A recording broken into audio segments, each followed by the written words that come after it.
My name is Diogo José Teixeira da Silva. I was born on December 4th, 1996, in Massarelos, a modest corner of Porto, Portugal.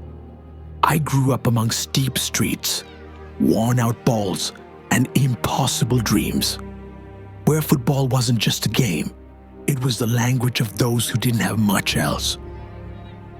Since I was a kid, the ball was my refuge. While others played for fun, I played with hunger. Hunger for a future, hunger for glory, hunger not to stay where I was born. I started at Gondomar FC, a local club, playing on dirt fields. To many, it was just dust and stones. To me, it was the Maracanã, Old Trafford of my dreams. My first Champions League, even if there were no cameras, no stands. At 13, I left Gondomar FC to join a humble team called Paços de Ferreira. There, I learned that talent is not enough if you're not willing to bleed for it. I made my debut at just 17 years old. A year later, the world heard my name.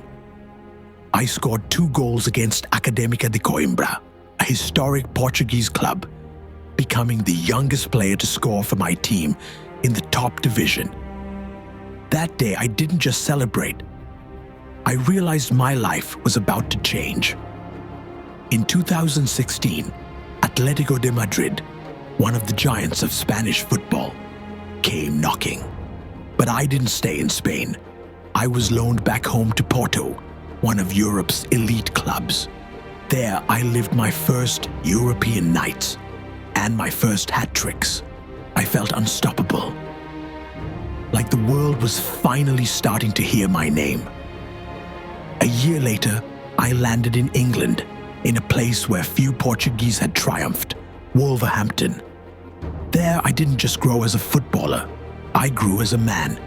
I scored 17 goals and we got promoted to the Premier League. And for the first time, I felt like I could look any giant in the eyes. In 2020, I got the call every kid dreams of. Jurgen Klopp, manager of Liverpool, dialed my number. I couldn't believe it. History was calling me. I signed for £41 million, but it didn't weigh on me because I didn't play for money. I played for legacy. With Liverpool, I lived unforgettable nights. Hat-tricks in the Champions League, goals in derbies, titles lifted with tears in my eyes. 1 FA Cup, 2 League Cups, and in 2025, the Premier League. But not everything was glory. There were injuries, pain, months in silence that ruled me out of the World Cup in Qatar, which hurt more than any opponent's tackle, because the soul gets injured too. Even so, I always came back, because giving up wasn't in my DNA. While stadiums chanted my name, someone waited for me at home. Ruth, my lifelong partner. Since we were 15, we built a life together with Dinis, Duarte, and our little girl, born in November 2024. We got married on June 22nd, 2025. And you know what? That day I didn't score goals, but I won the most important trophy, my family. It was the best match of my life, one of the happiest days of my life. But 2 weeks later, the story would change forever, like when a football club is relegated to a lower division. July 3rd, 12:40 in the morning. My brother André and I were driving along the A52 in Zamora. We were heading home to Portugal. We laughed, we planned vacations. We dreamed of the future, not knowing we had already lived our last sunset together. But fate doesn't warn you.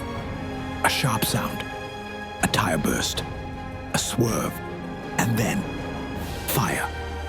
The Lamborghini veered off the road, and everything ended. This time, not with the whistle of a referee, but with the silence of life. We were 2 brothers, and that day, we became a memory. I was 28.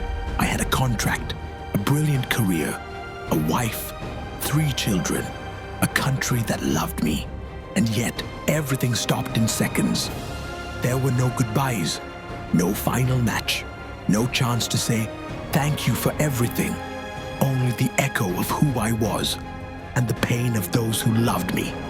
Today, I can't kick a ball, I can't kiss another goal, or hug my children when I come home.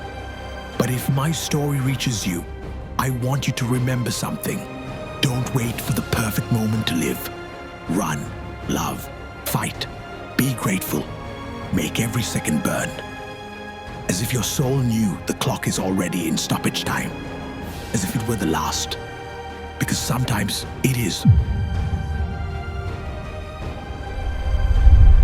I am Diogo Jota. I wasn't just a forward. I was a son, a husband, a father, a brother. And even though football was my passion, my greatest goal was loving life with every fiber of my being. Thank you for remembering me. And never forget, some say goodbye at the end of a match. I said goodbye, playing the most beautiful match of all life.